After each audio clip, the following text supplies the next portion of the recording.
नमस्कार मित्रों, आप सभी का स्वागत है अपने YouTube चैनल एन नॉलेज 100 में।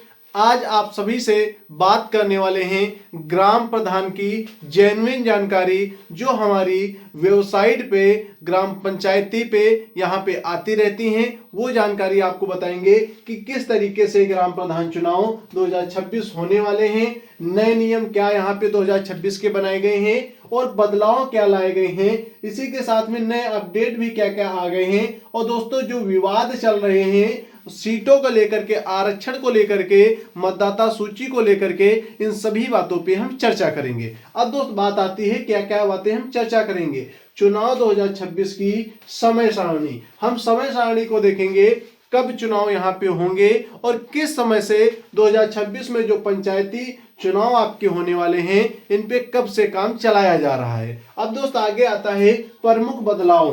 प्रमुख बदलाव कौन कौन से होने हैं 2026 में, हो चुके हैं अभी तक, और कौन से आगे होने को देखे जा रहे हैं, उनको लग रहा है कि ऐसा हो सकता है, वो भी हम चर्चा करेंगे। आगे आती है आरक्षण विवाद। आरक्षण विवाद किस प्रकार है, एसटी एससी ओबीसी आयोग का गठन, इस पे दोस्तों यहाँ पंचायती राज मंत्री ओम प्रकाश राजभर के बयान क्या हैं, इस पर भी हम बात करेंगे।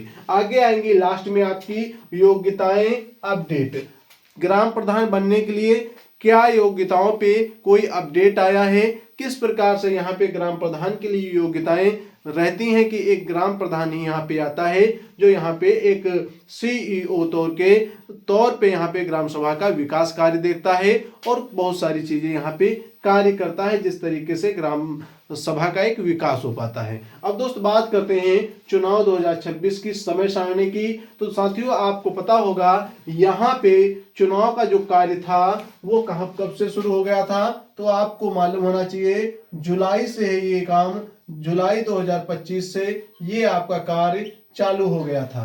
दोस्तों, यहाँ पे जुलाई 2025 से कार्य चालू हुआ था। जुलाई 2025 में कौन कौन से कार्य हुए थे जरा याद रखना। यहाँ पे 18 जुलाई से लेकर के 22 जुलाई तक आपका क्या हुआ था, यहाँ पे आपके ग्राम पंचायतों का आकलन किया गया था। क्या किया गया था, यहाँ पे ग्राम पंचायतों का आकलन किया गया था। आकलन याद रखेंगे, ग्राम पंचायतों का आकलन किया गया था, आकलन। और दोस्तों, इसके बाद में क्या हुआ था, इसके बाद में भी आपको याद होना चाहिए 23 जुलाई से 28 जुलाई तक क्या किया गया था, तो वार्ड सूची जारी की गई थी। कब से, 23 जुलाई से 28 जुलाई तक वार्ड सूची जारी की गई थी। वार्ड सूची साथियों कैसे कैसे जारी होती हैं, तो आपको मालूम होना चाहिए। यहाँ पे 23 से 28 जुलाई तक वार्ड सूची बनाई गई, बनाई करके क्या किया गई, यहाँ पे जारी की गई। दोस्तों, यहाँ पे कुछ चीजें क्या गड़बड़ी के तौर पे मापी जाती हैं, तो उसको लेकर के यहाँ पे लास्ट जो आपकी यहाँ पे वार्ड सूची जारी की गई थी वो आपकी अगस्त में जारी की गई थी। ये दोस्तों कौन सा साल चल रहा है, आपका 2025 अभी तक चल रहा है, ये आप याद रखेंगे। 2025 में ये सारी बातें चल रही हैं, अभी तक 2026 नहीं आया है। 2025 में जो बातें हुई हैं वो बातें आपको क्लियर कर रहा हूं। अब दोस्तों, यहां तक चीजें आपको समझ में आई कि 2025 में ये सारी चीजें क्लियर हो गई थी। अब दोस्त आता है आपका यहाँ पे जो संभावित तारीखें बताई जा रही हैं, जिस तरीके से यहाँ पे कार्य किया जा रहा है ग्राम पंचायतों में, यहाँ पे बताया जा रहा है कि यहाँ पे जो आपकी संभावित तारीख है आपकी अप्रैल मई। दोस्तों, यहाँ पे जब आपको पता चलेगा कि अप्रैल मई में आपके चुनाव होना यहाँ पे बताए जा रहे हैं, कंपलसरी हो जाएगा। यदि अप्रैल में नहीं हो पाते हैं तो यहाँ पे 100 में 100% आपके मई में हो जाएंगे। ऐसा क्यों है, क्योंकि यहाँ पे ग्राम प्रधानों का कार्यकाल आपका मई में समाप्त होता है और जून के 1 जून तक यहाँ पे क्या आते हैं, नए आपके ग्राम प्रधान शपथ ले लेते हैं और आपके ग्राम सभा का विकास कार्य देखने लगते हैं। पर दोस्तों, यहाँ पे क्या चीजें हैं, क्या कुछ गड़बड़ी दिख रही है यहाँ पे, जो इस बार चीजें लेट की जा रही हैं। क्योंकि कभी कभी क्या होता है, कभी क्या 2021 में जो चुनाव हुआ था यहाँ पे अप्रैल में हुआ था 4 चरणों में, क्या इस बार मई में घसीटा जा रहा है, तो दोस्तों यहाँ पे आपको आगे की न्यूज से पता चलेगा। दोस्तों, यहाँ पे बता दें आपका प्रमुख बदलाव चुनाव 2026 में आप जानेंगे क्या क्या चीजें बदल रही हैं। दोस्तों, यहाँ पे जो आपका ग्राम पंचायतें थी ये टोटल 2021 में कितनी थी और 2026 में कितनी होने वाली है जरा याद रखना। 2021 में आपकी 58,000 थी, कितनी थी? 58,195 थी। कितनी थी? 58,195। और साथियों यहाँ पे 2026 में कितनी है? तो 57,694 यहाँ पे आपकी सीटें बचकर रह जाती हैं। कितनी? ग्राम प्रधान आपके कितने होंगे? 57,694 आपके ये कब होंगे? ये होंगे आपके उस समय पे जब 2026 में आपका चुनाव हो जाएगा पूर्ण रूप से मई के अंदर। अब दोस्तों 2021 में जब यहाँ पे 58,000 थे तो ये संख्या बढ़नी चाहिए थी, घट क्यों गई है? तो यहाँ पे आपको बता दें ये संख्या इसलिए घट गई है क्योंकि यहाँ पे कुछ ग्राम पंचायतें जो हैं नगर पालिका में शामिल हो गई होंगी। यहाँ पे आपको कुछ चीजें बदलाव में आपको बता दें कि आपका परिसीमन में बहुत बड़ा बदलाव देखने को मिलता है। परिसीमन क्या होता है? जब साथियों यहाँ पे 500 लगभग 501 पूरा डाटा यहाँ पे मैच करके आता है कि 501 ग्राम पंचायतें कम की गई हैं। तो 501 ग्राम पंचायतें जब पूरे उत्तर प्रदेश में कम की जाएंगी तो इनकी जनसंख्या कहीं ना कहीं ये आपकी जो 57,694 बची हैं इन्हीं में शामिल की जाएगी। तो उन्हीं में साथियों यहाँ पे परिसीमन में बदलाव देखने को मिलता है। अब दोस्तों परिसीमन क्या होता है आपको शायद नहीं मालूम होगा। तो परिसीमन वो होता है कि यहाँ पे जो संख्या होती है वो संख्या बिल्कुल बराबर बांटना। बराबर किस प्रकार बांटेंगे आपको बता दें हम। जैसे एक ग्राम सभा में 500 वोटर हैं तो दूसरी ग्राम सभा में भी 500 वोटर होना चाहिए। तीसरी बात कि एक वार्ड में यदि 1200 वोटर यहाँ पे सरकार के द्वारा तय किए जाते हैं कि एक वार्ड में सिर्फ 1200 वोट डाले जाएंगे, इससे ज्यादा वोट नहीं डाले जाएंगे, तो यहाँ पे दूसरे वार्ड के लिए भी बनता है कि यहाँ पे 1200 ही वोट डाले जाएंगे, इससे कम नहीं डाले जाएंगे। ये बात निकल के आती है। तो आपको परिसीमन की बातें समझ में आ गई होंगी कि यहाँ पे वोट मतलब कि मतदाताओं की संख्या को लेकर के यहाँ पे चीजें आती हैं जो यहाँ पे बराबर इक्वल रखी जाती हैं, जिससे कि यहाँ पे कोर्ट में यहाँ पे किसी भी तरह का मामला ना जा पाए और इसे कोर्ट के द्वारा किसी भी तरीके का परिभाषित ना किया जाए। अब दोस्तों बात आती है क्या परिसीमन से इतनी बड़ी पावर होती है? जी हाँ दोस्तों, जब आप इक्वल तरीके से सारी चीजें रखते हो तो आपके लिए समस्या नहीं आती है। इसके आगे आता है आरक्षण विवाद। आरक्षण विवाद क्या है जरा याद रखना। आरक्षण विवाद यहाँ पे दोस्तों आरक्षण विवाद में आपको सारी चीजें समझा देते हैं कि एसटी एससी ओबीसी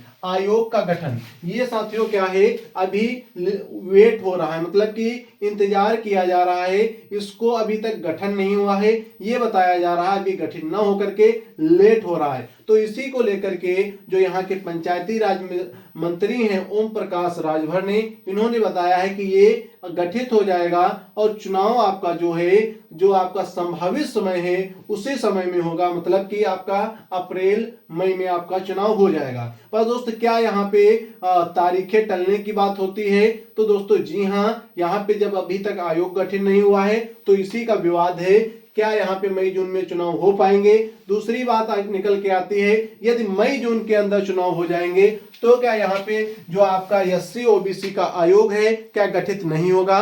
तो दोस्तों यहीं पे दो सवाल आपके खड़े होते हैं कि अप्रैल मई में चुनाव हुआ तो यहाँ पे आपका एससी ओबीसी आयोग नहीं गठित हो पाएगा। यदि यहाँ पे अप्रैल मई से आगे चुनाव बढ़ता है तो एससी ओबीसी आयोग गठित हो जाएगा। अब दोस्त इसको चर्चा करके क्या बातें होती हैं? यदि एससी ओबीसी आयोग आपका गठित हो जाता है तो यहाँ पे जो आपका आरक्षण का विवाद है, सीटों का विवाद है, क्या 2021 के सापेक्ष ही चुनाव होगा? क्या 2021 की ही सारी सीटें आएंगी? तो यही बात यहाँ पे बदल जाएगी। एससी ओबीसी आयोग बन जाता है। यदि एससी ओबीसी आयोग नहीं गठित होता है तो यहाँ पे साथियों आती है बात कि ये 2021 का ही आरक्षण पे 2026 में चुनाव मई अप्रैल में कंफर्म हो जाएगा यदि ये गठित नहीं होता है। पर दोस्तों यहाँ पे क्या चीजें आ रही हैं? ओम प्रकाश राजभर के द्वारा बयान किया गया है कि संभावित तारीखें जो हमारी हैं अप्रैल मई में इसी समय पे चुनाव होगा।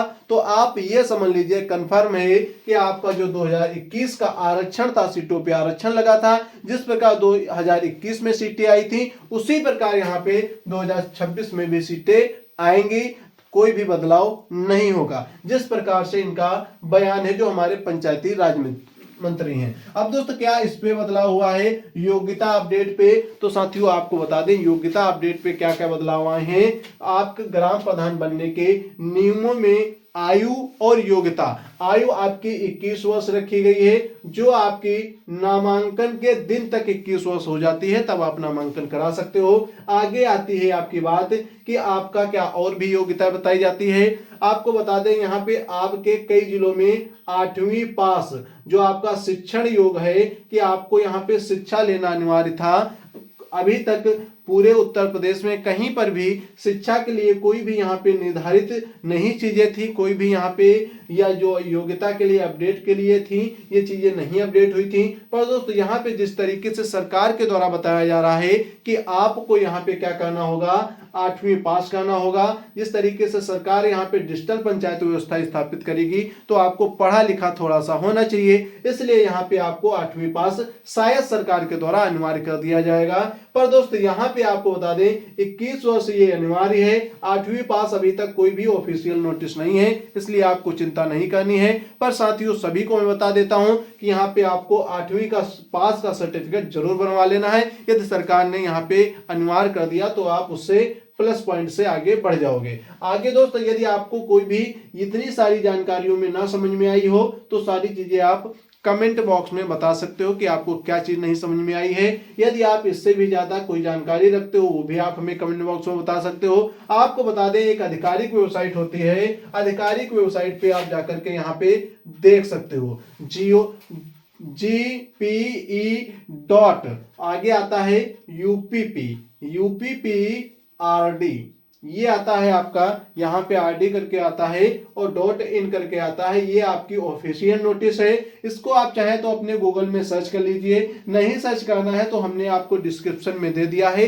अधिक जानकारी आप इस ऑफिशियल नोटिस से, आप इस साइट से निकाल सकते हो। जो नई नई अपडेट आती हैं वो भी आप यहीं पे देख सकते हो। तो साथियों आपको क्लास किस तरीके से समझ में आई हो आप कमेंट बॉक्स में बताएंगे, और आपको जो समस्याएं दिक्कतें इस क्लास से हुई हैं वो आप कमेंट बॉक्स में बताएंगे। और सभी साथी हमारे साथ में नए अपडेट से जुड़ने के लिए, सरकार के द्वारा नए नए जो ग्राम प्रधान के लिए अपडेट आते रहते हैं और आपको जो ग्राम प्रधान के कार्य होते हैं और ग्राम प्रधान की राजनीति में दिलचस्पी रखना चाहते हैं, या दोस्त आप कभी भी ग्राम प्रधान का चुनाव लड़ना चाहते हैं तो हमारे पास में सभी क्लासें उपलब्ध हैं। आप हमारे साथ में जुड़ करके सभी चीजें सीख सकते हैं और प्रधान की राजनीति का मुफ्त में सारी चीजें आप जान सकते हैं। तो चलिए दोस्त मिलते हैं अगली क्लास में। पढ़ते रहिए, आगे बढ़ते रहिए। जो दोस्त नहीं पढ़ते हैं वो भी हमारे साथ में जुड़ेंगे। आपको नए नए कानून और अधिकार आपको मैं बताता रहता हूं लगातार अपनी क्लासों में। तो चलिए दोस्त, जय हिंद, जय भारत। मिलते हैं नेक्स्ट क्लास में। पढ़ते रहिए, आगे बढ़ते रहिए साथी दोस्त, ठीक है।